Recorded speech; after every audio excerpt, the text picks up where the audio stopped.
هزار شب غم تو به خلوت خودم می بردم، خبری از تو نبود و لحظه ها رو می شمردم.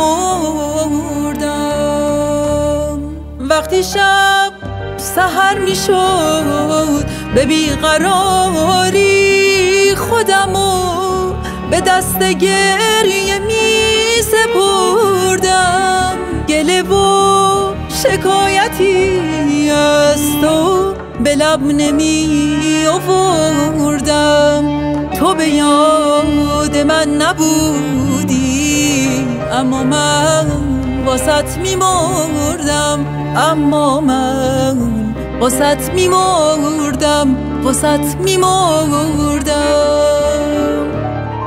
من تو رو از تو می خواستم که به عشق در دنیا رو به روی خود ببندم.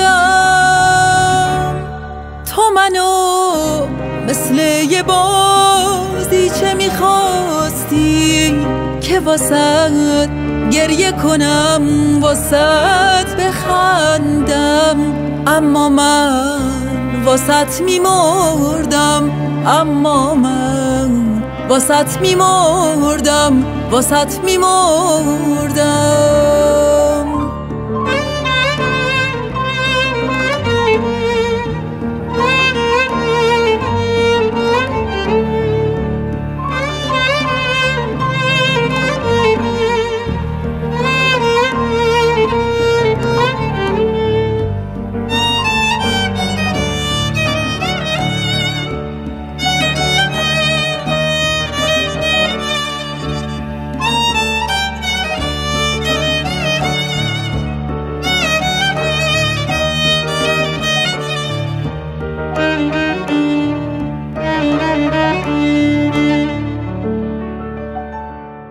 یه شبی بی تو تو دفترچه قلبم، اونجا که آخر عشق و سر گذشته، زیر اسم خودمون واسط نوشتم. راست میگی که اون گذشته ها